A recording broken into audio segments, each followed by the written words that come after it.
An inquiry came in from one of the people's players. I presented it before God, and this is what he had to say.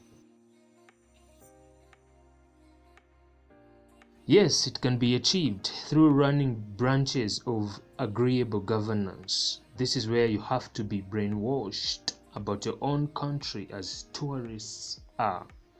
Let me explain this. When tourists come to our country, their state of mind is our tourist attractions, the environment there, the atmosphere there represents the status quo of the country, which is not.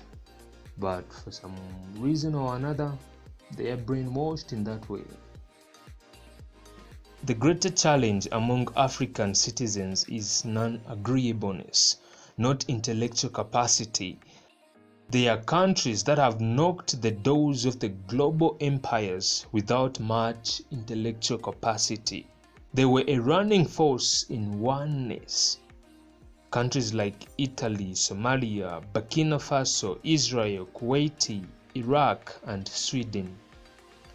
Though they host the world in their intellectual capacity, but oneness is the more prevalent trait. Oneness search in trade, mines, agriculture. Gather against intellectual theft and whisper to the birds to drag this sorry territory to normalcy. On question 2, the answer is organic. I tried by all means to ask the Lord to implore him about what he meant by organic, but he never said anything more. He just said organic. Question 4. Africa will not uphold a fair share in keeping trade. It will be one-sided in its approach to foreign trade, conveying and extending hands in partnership more to her east coast, not her west coast. Let me explain this.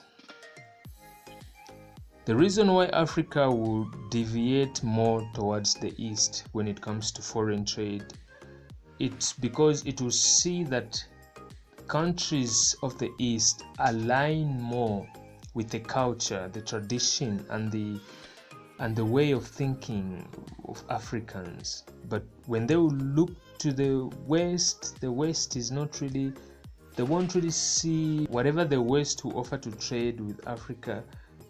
Whatever will come from the West, they will take it that it's meant to rot the African culture, to cause the decay of the African traditions and things of the sort. But when they look to the East, they see these people who share common things with them, like culture, tradition, modesty, and just some other things. And the West, seeing this, will be sending their women to into Africa to intermarry in order to produce black kids. And then when the black kids are produced, the women will go back with them to the United States because they need African blood. But I won't get into this right now. Question 5. Yes to the selfish interest. Selfishness is bad when you are dealing at the back door. It's elevating for those who question the existence of two worlds in Africa. Let me explain. The existence of two worlds is a situation in Africa where there are those that are crafting war and there are those that are improving peace. The people that are crafting war are mainly the people from the outside to make sure that there is chaos, disorder, and all those kind of things so that peace won't prevail. Because when peace prevails to some certain degree, it will push this United States of Africa idea forward. So they keep you busy with all kinds of things, crafting wars, disorders, disasters. So the people who question the existence of two worlds in one continent, to people like that, selfishness is not a bad thing. Because the people who are seeing to it that our continent remains in disaster, they are selfish in their crafting of war.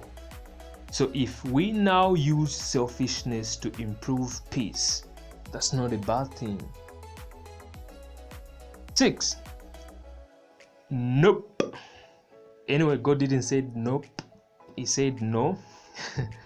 No, because of our questionable character of using peace as a breeding place of misconduct, e.g., corruption, misappropriation, and mismanagement of resources. Question 7, I think answer on question 6 covers this. Question 8, it will not hold back water, electricity, and agriculture. I said this at the beginning of my channel about the things God wants us as African continent to invest in.